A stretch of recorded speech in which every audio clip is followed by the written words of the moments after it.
From the war-torn fields of the Revolution to the Capitol, where he is actually a secret founding father, this is the Headless Podcast. I am, of course, your host, Wolfman Zach, and what is that over the hill? Why, it's the pipes, the drums, and the Christine Piccolo. Hey, Zach, how's it going? So we're talking about tomorrow, and again, apologies for the fans that we got really behind in this. Hopefully, by the time this gets uploaded, the show's going to be done for this season. Hopefully, I'm gonna try and have Rob get it up tomorrow. I'll give him everything. Yeah, but even so, as much as I believe we have fans and listeners, I doubt there's people who are going to be downloading and marathoning it before the finale. They don't care. But we appreciate everyone's patience. Yeah, we do. They don't care what we think anymore, anyway, right? You know what? I don't know. They haven't emailed us yet, so I don't know. I know. Oh well. Well, maybe with what we got planned for this once the show's done. Oh, man. It's going to be epic. Yeah. Yay. Can't wait. So, something I wish I would have seen this episode before we did the interview, so I could have said to Lindy, well, at least, Lindy, we know you're going to age pretty good. Yeah, that's for sure. Well, yeah, I had said this, I think, in the last week's podcast, that I was surprised that, or no, when we had tried to record it this last time. Anyway, I think, I almost was thinking that they should have played the first 13 minutes of this episode in the previous episode and flipped it, but actually it kind of is cool that they, we get to see the future.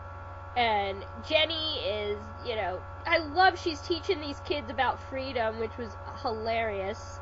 Of course, you gotta mention TV. Yeah, I know. And Cupcake Wars. No way. I've never watched that, but... Yeah, me either. I'm like, why wouldn't she have said Sleepy Hollow? I think, oh, come on, a fourth wall break, really? That would have been hilarious. Yeah, there was a show called Sleepy Hollow. Anyway, but I love that she's teaching them, and of course she is the leader of the rebellion against the Galactic Empire. It's funny because this is one of the few downsides about a short. I want to know more about this dystopian future. I know. She's telling them about the Dreyfus like they don't know. Does that mean what is the country like now? What exactly did he do? Well, what he did was, this is the thing. This is what it is.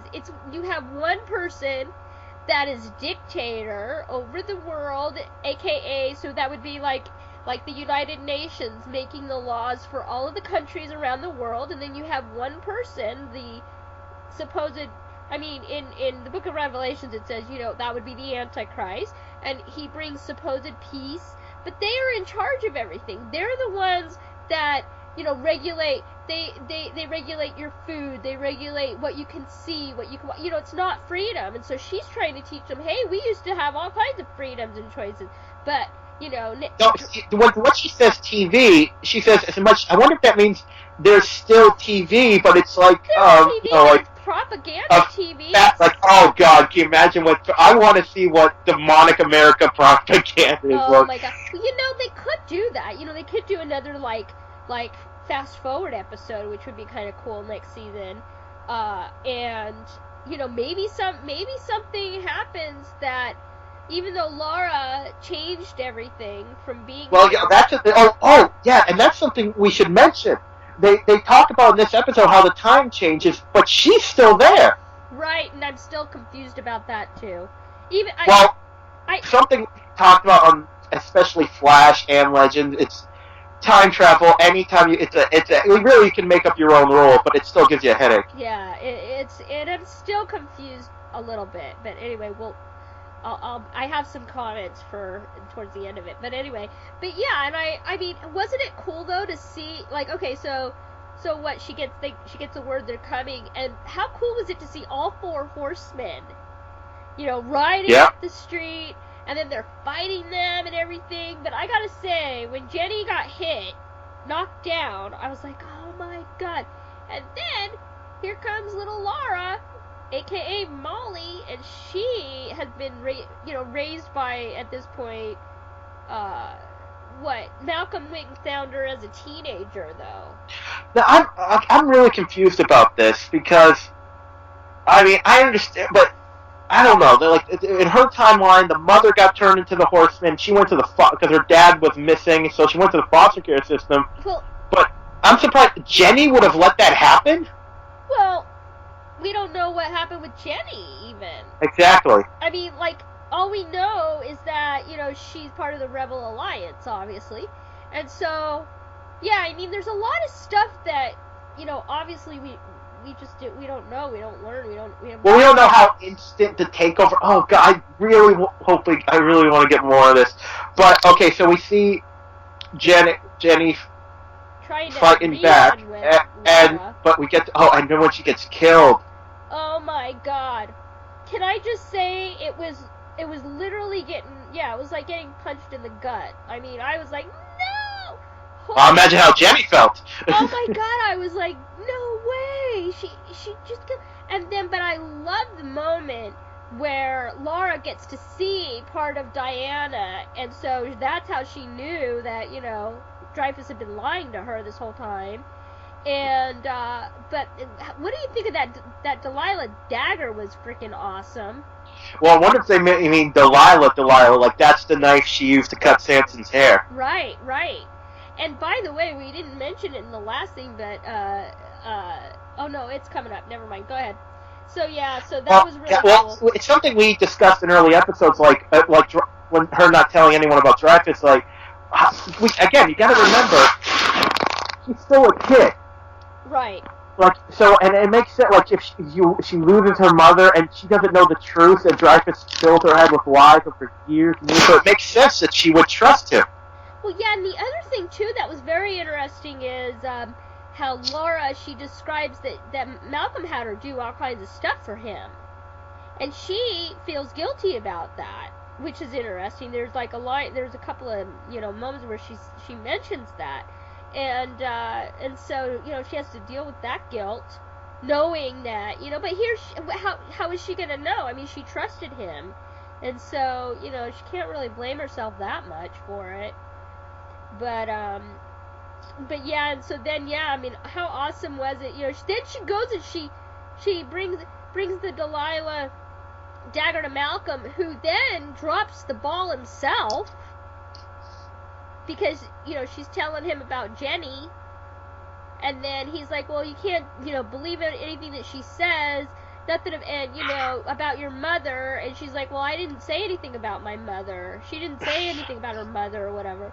And so then she knew something was up. And how cool was it? What did you think when she was asking about Ichabod? Well, one thing I find funny is if Dreyfus, because Dreyfus is so full of himself, if he had just shut up, Laura would have said my mother or something. But no, he said, "Oh, it's your mother." She's like, "I never mentioned my mother." Right, which I love that. It was awesome.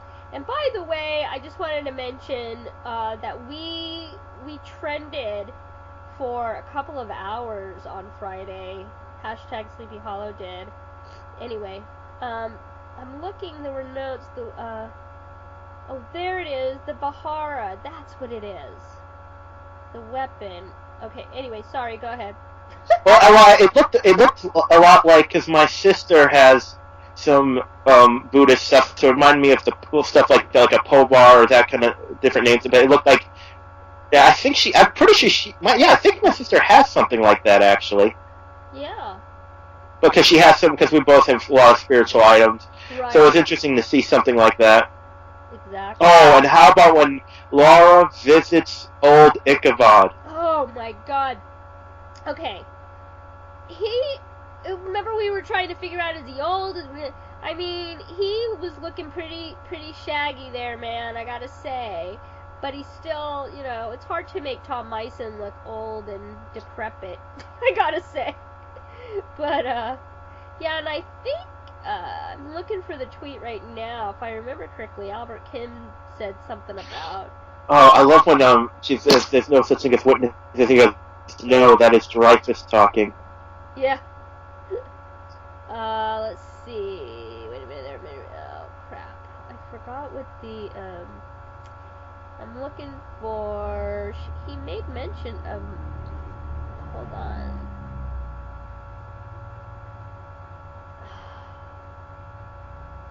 I don't see it. I don't know. Anyway, they spent... So yeah, she's talking to Ichabod. Like she like your mother. Like, I love that. Like your mother, you are special. Your mother did one. I just love that. It really was like Ichabod. He was getting. It was like theater for him. You could tell for Tom this scene. Oh, totally. He was loving it, and it was great. You know, I mean, he immediately recognizes her, and calls her a witness. When he like, don't call me mom, my name's Laura. He's like, don't let him take your history. Yeah, which was really, and then I mean, there were so many references. I have a list that later I'll go over, but there were so many references to seasons from 1 to 3.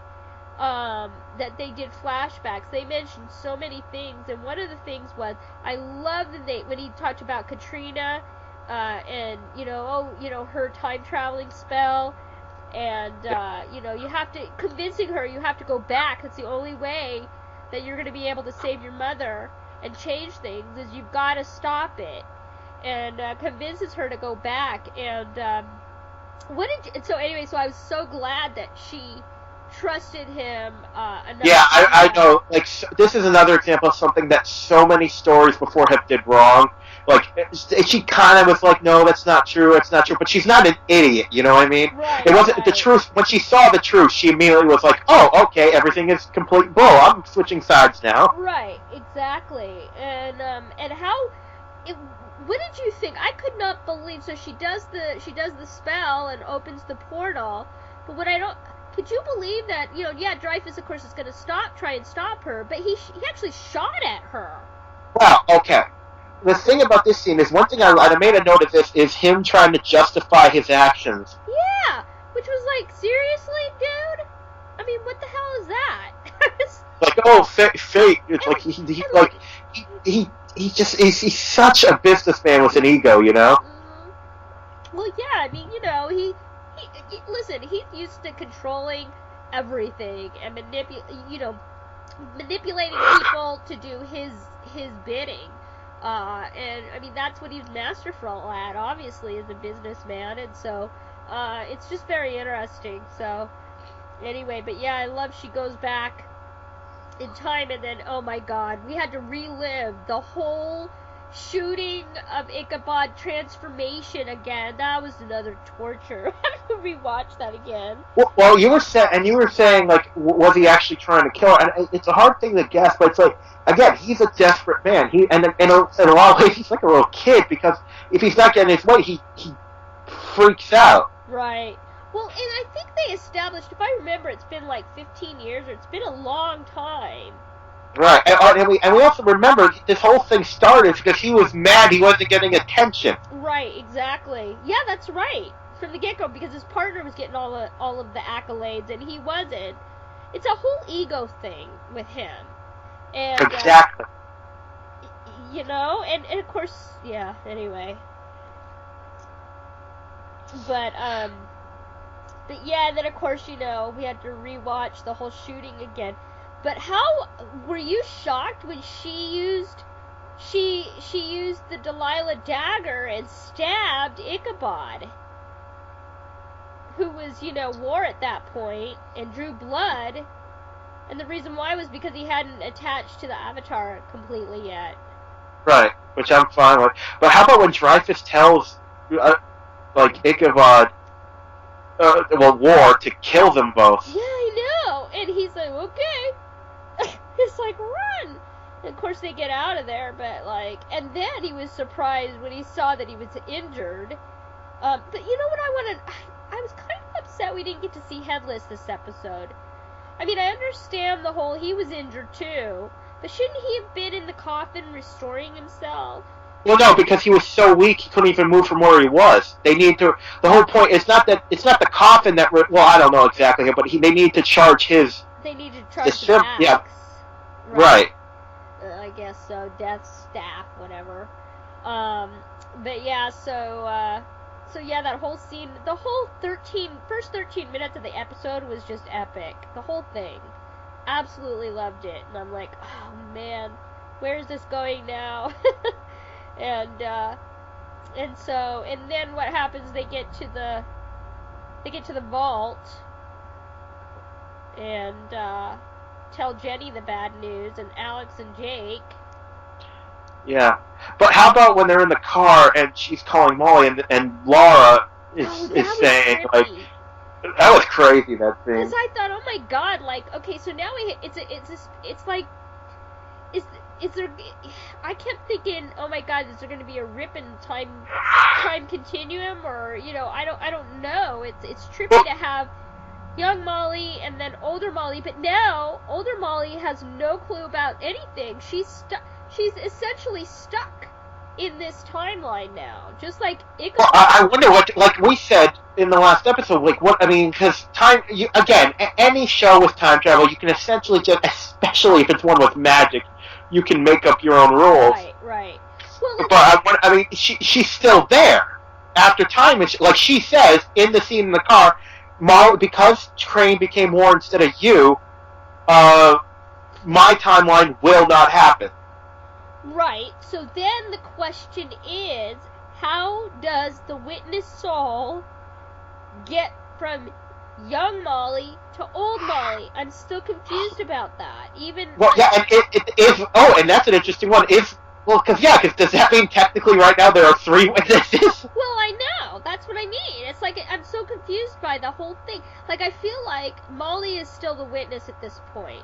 Laura hasn't made the transition or be reborn. The reborn thing was sort of like a theme throughout this episode, I thought, because, you know, eventually Ichabod was reborn, you know, getting released from war.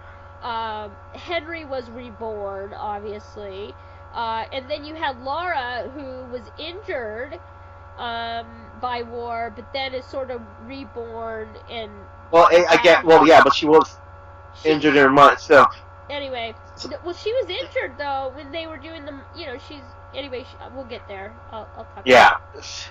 But it'll be interesting. I don't know how they're going to address it, but we'll see. So, yeah. And at some point, Molly and Laura have to meet. Yeah, we'll see how they do that. So, they start, while they're trying to figure out what's been going on, that the fear spider goop gets on the dagger, and I remember I told you that was freaking Henry. You were right. I called this weeks ago that this is how he's gonna come back. You called it. It was part of his essence was in the goop, and then. Oh, and like I wish I could have seen this episode before we interviewed John, because he is having so much. This is season 1 Henry Parrish. Oh, totally. Look at him. Look at John. This is the same. He reminded me of when he's. He was leading everybody by the nose, and nobody knew what the hell was going on. Because he always has a plan. He's always thinking. And well, it's like it reminded me of Henry. It also kind of reminded me of Henry Bishop. You know, the way he's all happy and like, what is serendipity? Yeah, Walter Bishop. You mean? Yeah. Oh, I was getting the name wrong. I am so freaking tired. That's okay. From Walter Bishop. Oh, God, I'm combining all his characters. His name is now Henry Denethor Bishop. It's an amalgam. Oh, but yeah, he's yeah. I mean, but the thing is like, you knew he was going to turn on them. I mean, even. I'm going to address that in a little bit. But yeah, I love. But anyway. Okay. He's saying he's kind of recreated, because I wasn't sure if it was like if you were saying it was real, but it is him, but it isn't him. Like he's been reborn again, and they put him in the Masonic cell, and he's like, I want to help. And Jenny very smartly is like, no. I know. Well, it was very interesting too. You know, they decide they have to go back to Sleepy Hollow, so they put him in the Masonic cell, right? But I really liked it was no stupid moment where like she's like, okay, we're gonna trust you. Oh, I know. You know, Jenny's like, yeah, right. You know, sing another tune, dude. But I thought it was interesting that Henry says, I'm the Henry that Ichabod remembers. Oh God, no! There's so much that can mean. So they that could be, yeah, that could be, and oh my gosh, we'll yeah. Anyway, You're getting so excited. There's so much stuff going on. So then, and can I tell you, I loved being able to see Joe's cabin again. The Corbin cabin. I absolutely miss Ichabod being in a cabin because it was so him. You know, it was so 18th century. You know, Ichabod comes here, and now of course he's, you know, in DC in an apartment. But I love that they went back to the Corbin cabin. Yeah, can you imagine him telling his hipster neighbors, "I have a cabin in the woods"? They're like, oh! I know, really. Well, you know, it's just sitting there. Anyway. But it's in Sleepy Hollow, so I guess he's not. Actually, wait, who technically owns it? Because it was Corbin. It would have been Jenny, I think, inherited everything. That's what I'm going with. Yeah. So they inventory. It turns out Joe broke into the archive, and they're trying to figure out what. It turns out I forget what they were calling it. I forget the exact. It was like the North Stone, essentially, that raises the dead. Right. He's going to use the power of he's going to use the energy of the Hex that originally served with Headless. It's the Dracker Stone. That's it. The Dracker Stone. Yeah, and I mean, oh my God, that was cool though. I was glad they brought the Hessians back. The zombie One thing Hessians. I know, obviously, it was probably, you could just say it was deeper in the river, but I was like, the Hessians drowned, and then they just essentially stand up in the water. I'm like, guys, it's not that deep. How did you drown? It was cool though, but yeah, the Dracker back, and of course, you know, and then of course, yeah, Job with Death's axe, gathering all the energy or whatever. Yeah. Oh, and something I wanted to, I remember I mentioned this to you, and I wanted to mention on the show. We see Dreyfus in the future, but Job was nowhere to be found. Right, which was very interesting because, you know, he's basically Dreyfus's Belvedere, you know? Mr. Belvedere. Really? That's the reference you're going with? Yeah, I know. Right, I mean, I've actually never seen that. I've never seen it either, but I just know that... and that you never even watched the show, and that's the reference you picked. But that's the reference that popped in my head, Mr. Belvedere, because I knew Why didn't go with Jeeves? Well, Jeeves, I guess, yeah, but... I think Mr. Belvedere. So I'm sure. Well, obviously you probably know more than me because you watched the finale. But like so many, like it could imagine. Like I think I mentioned this before. Like imagine if Job is not supposed to be helping Dreyfus. He's got his own. There's so many different avenues. Oh, I can't wait to find out what they are. I know. Well, I think it's. I still say they could bring Job back for season 5. You haven't watched it. No, you'll see what happens. Yeah, well, okay. I didn't ruin anything. I didn't ruin we'll anything. see. I'm just speculating. But I'm just saying they could bring him. Like it would be great for him to be like the next big bad, is what I mean. Well, we'll see what they do. So we see that they're raising the Hessians. They're using their engine. They're going to send up, and we get some cool Greek fire weapons. Yeah, I love the bullets. That was like epic, except they only had a few of them. And what about Jake? What a dumbass. He's like, hey, okay, well, that's such a cliche. Now, such a rookie mistake. I don't know how I feel about we need something that Ichabod has a strong connection to, and I like Diana, but I don't know if she counts.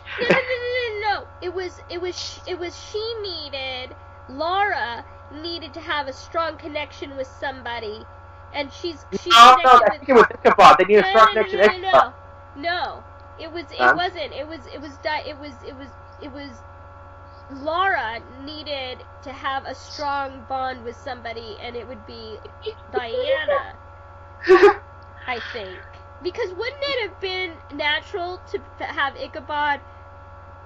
Ichabod's major connection is with the second witness, not with Diana. I'm pretty sure that's what it was. I don't think it was Diana was the big... Well, I'd have to watch it one more time, but I'm pretty sure that's what it was. Now, I did love... I mean, this show... I mean, I don't have the actress's name in front of me, but Laura and Diana, I love them in the cabin together.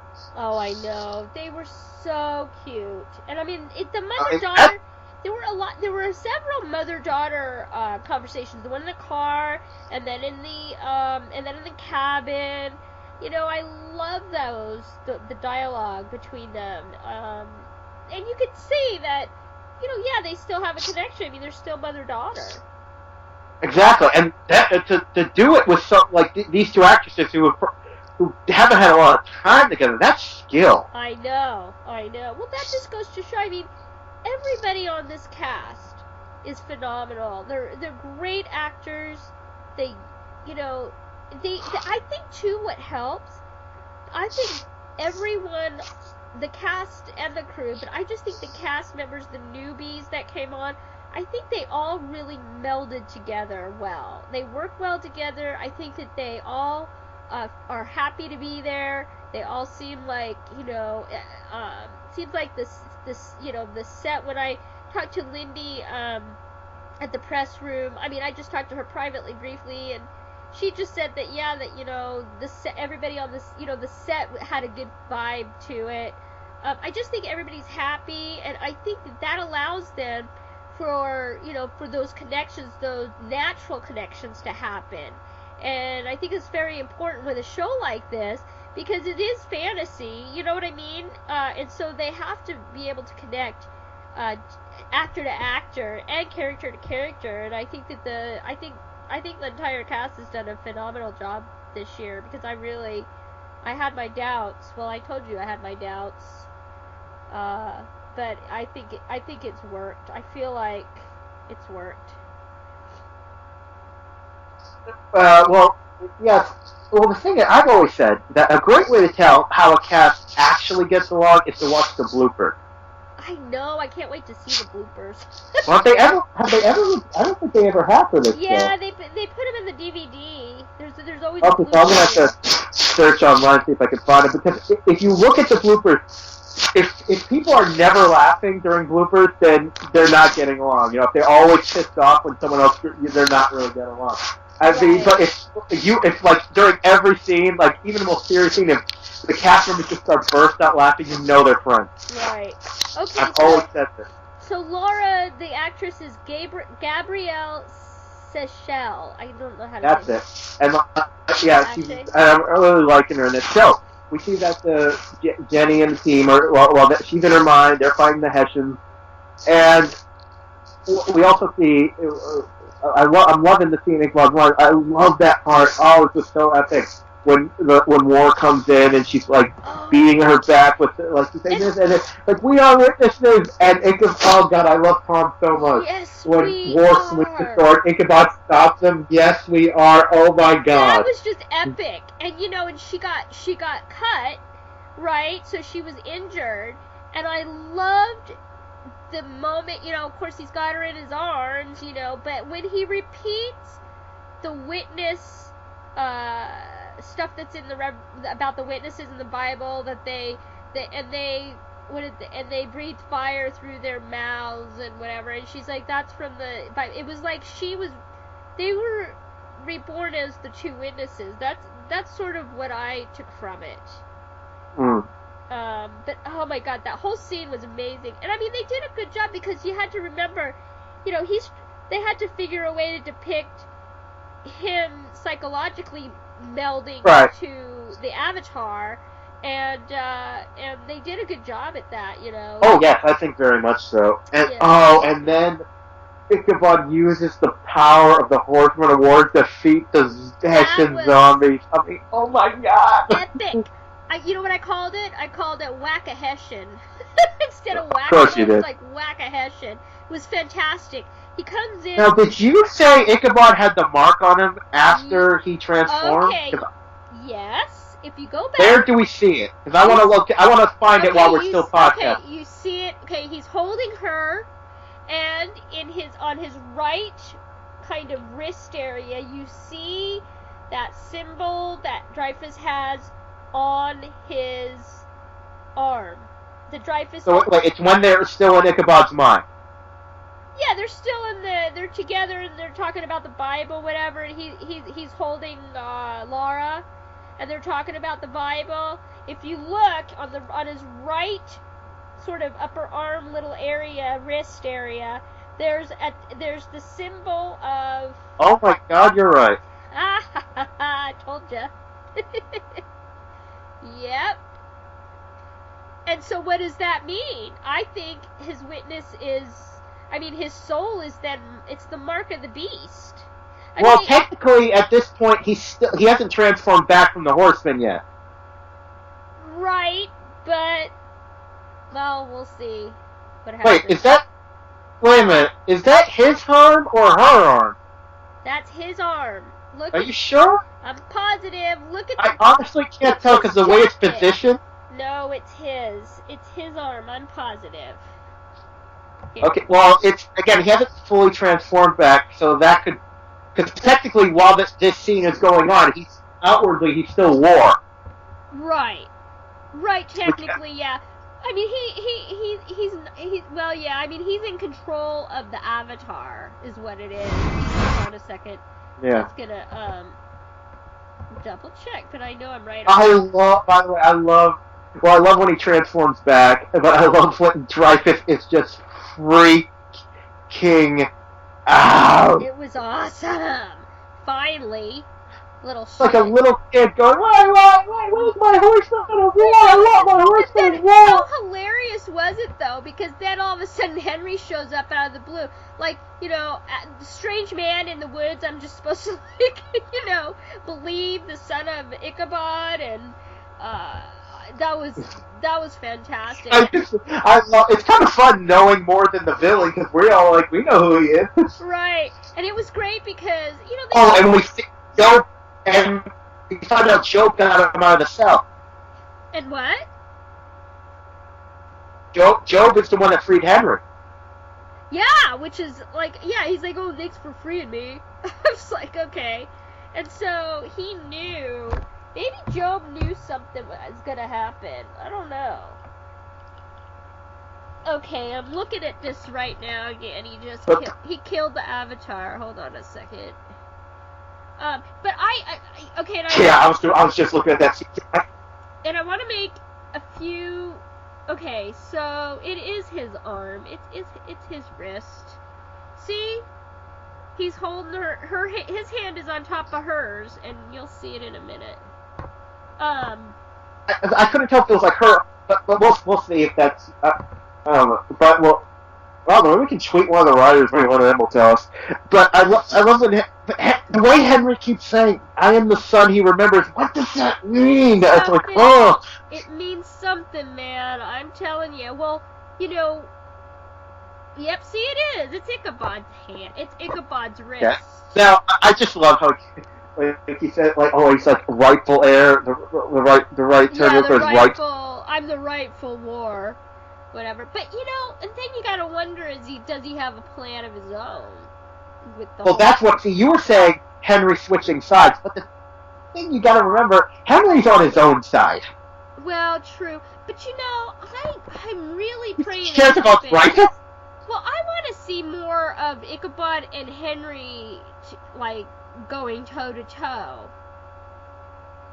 I mean, not Henry without the Avatar. I want to see, John and Tom go toe to toe.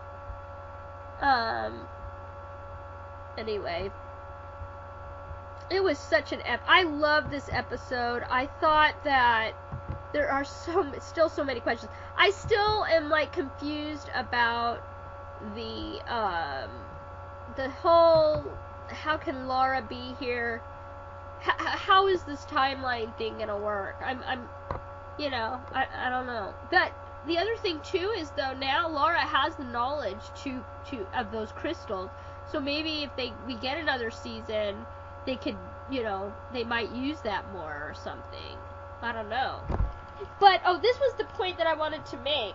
So, now what's very interesting about this is, okay, let's just say that Laura is the witness and Molly isn't, and I can't figure out, I don't understand that. I just don't. I'm hoping anyway, so I don't understand that. But what's interesting is she he's a man at a time, and she's a woman at a time now. Now in this reality or in this time. So I think that's very interesting that the two witnesses are now from different, they're both time jumpers. And I also think it's very interesting. I just love that scene. I do think I did see some chemistry between Ichabod and Lara. I mean, what were your thoughts about that scene? I mean, I know the gals on Tom Meissen fans are just, they love that scene. They've been watching it like over and over again, apparently. Please tell me no one's trying to ship them. They're shipping them. I'm not shipping No! them. They're shipping them already, I think, because I saw some tweets earlier today in Tom Meissen fans timeline. And oh my God, we love this. Yeah, they were talking to Raven. They sent tweets to Raven and to Albert Kind, and I'm like, oh my God, I can't go there again. I mean, I just can't. It makes me think of Supernatural when they find out there's books written about them, and they're like, they make Sam/Dean stories. He's like, what do you mean slash? It means we hook up. They're like, they know we're brothers, right? And yeah, I know they're not related, but it's pretty it's still in a similar vein. Can I just say, though, that was brilliant that they did that episode about the fans and about the LARPing and the fan fiction. I mean, how brilliant was that? I mean, I would... Well, we should get some here. But again, I gotta wonder whose side Henry... Like, I think Henry's on his own side, because I don't think he cares about... I mean, in a way... How could he care about Malcolm? Like, how could he even... Like, he's not... Like the thing is about it, when he was, he was indebted to Moloch because he's the one that, saved him. He was buried. He ended up killing Moloch. Well, yeah, but, but he felt like he was indebted to him because he's the one that raised him up from the grave. And so that's why he felt that connection and really wanted to be war and wanted to... But now, it's different. Now, yes, he still has a connection to the Avatar and to war, but he doesn't have that same allegiance with Malcolm. And, we'll see what happens. I don't know. Well, I keep thinking of that chart. I think it stems from Dungeons and Dragons, where like you have good, chaotic good, and he's kind of like in between evil and neutral. He wavers a lot, so you never know what he's gonna do. But yeah, overall, this episode was great. I mean, just for bringing back Henry. I mean, come on. Oh, I know, and I mean like I said, these last 3 episodes were just amazing, and I really felt like I was watching, from The Way of the Gun to Tomorrow, and then of course Freedom. I mean, I felt like I was watching a season 1 again. Like, I feel like they got their shit together finally.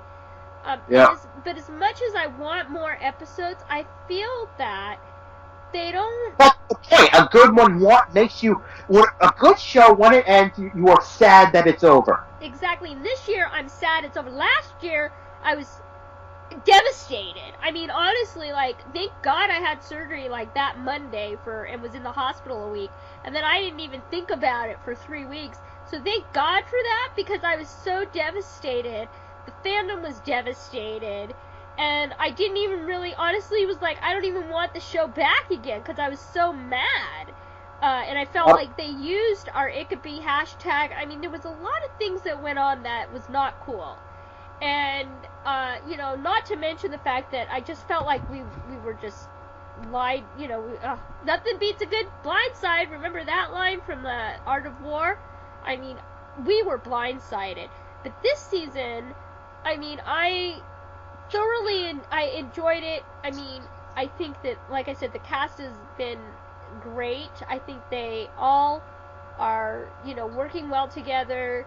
And I think moving it to DC was a smart move, even though I was worried in the beginning. Yeah. I feel like... Well, you mentioned season 2. I mean, you might remember, because of season 2, Dawn left the podcast, and she said she couldn't do it anymore. A lot of fans left the show because of season 2. Well, yeah. Well, yeah, and I mean, listen, there were things going on behind the scene. People that should not have even been in control of anything were... Well, look what John told us. Him and Katya left the show because they were like, okay, I don't know what this is anymore. Well, and Orlando, when I saw him, he told me, he's like, they told me that I was not going to be back for season 3, and the script, all that, he blamed it on Heather Caden, saying that, her and Goffman, it was like, when they lost the show, a lot of shows, and we should do this, we should cover this sometime. So many shows just they lose their showrunner, they lose a writer, and they just never get their mojo back. Yep, but I think the fact that Len Weissman and Roberto Orsi, the original executive producers of season 1, this was their idea for season 4. This is what they pitched Fox, and I honestly believe that they need to do it for season 5, because I think when they gave them the idea of it, I think that Clifton Campbell, Raven, Albert Kim, I think they ran with it, and they understood what they were supposed to do, how they were supposed to set it up. They set up a lot of things this season. They set up, the whole, I feel like it's sort of like Team Witness. They're their own, like, superheroes fighting, and that's what they needed to do with this, and I was very happy with Clifton coming on, because one of the biggest problems season 2 had, the female characters became so bad, it was almost CW levels, Yeah. No, I agree with you on that. So yeah, I just, as much as I want more episodes, I just feel like they do better. They had what I liked about it is that they had the storyline. They must have completed the whole storyline, all 13 episodes, a timeline of what they were going to do, and they stuck to it. And that's what makes the difference. You can't just go in and have half, like last season, the first half was good. I liked the first half of the season. And then, of course, coming back, looking for Abby, that was fantastic. But then once the Hidden One got here, the ending just kind of got muddled. The whole ending and the finale was just so, I mean, it was so disorganized, it just wasn't, and there was it just didn't flow very well, and I mean, shit, the New York Times didn't even like it, so, but I really have to say, the writers and Clifton, they really pulled it together, and, I couldn't be, I mean, honestly, I absolutely loved these. One thing Clifton does pretty good is he makes believable relationships. What? If you look at White Collar, I believe the friendships in White Collar, I believe the relationships in White Collar. The Grays, friendships and relationships. That is something he does quite well, and that is something the show needed. Yes, and I think that they allowed him to really do it. You know what I mean? And I think going forward, please, I mean, I'm 60% confident about a 60%. Well, okay, I'll be 80% positive on season 5, but anyway, but please, if anybody wants to have season 5, please go to the. Well, I posted the season 5 Renew Sleepy Hollow petition. It's posted actually on the Headless Podcast Facebook page, on the Sleepy Hollow Addicts Facebook page. It's posted on both of our Twitter accounts, at Headless Podcast, at Sleepy Addicts. What else? And yeah, I mean, follow us, and we've got an awesome guest tomorrow night. Kamar De Los Reyes. He's going to do his very first podcast with us. He's never done a podcast before. Well, it's good to get the actors when they're. I mean, I still haven't looked up his history. I've only looked it up once. I got to look it up again for the interview. Oh man. But yeah, I think that sums everything. You gave us people how to contact us and all that good stuff. Is there anything else you want to add about this episode? I'm giving it an A+. Can't wait for everybody to see Freedom. Friday, 9 o'clock. Yep. March 31st. It's gonna be good, guys. I'm going to give it a good rating, too. It's great seeing Henry again. You can really see how much the cast has come along. And just the chemistry between characters that have just got introduced. It really shows the skill of the actors. Yeah, high ratings all around. So I believe that's it. So, we are the witnesses, keeping a watchful eye as the third tribulation unfolds. And until then, don't lose your head.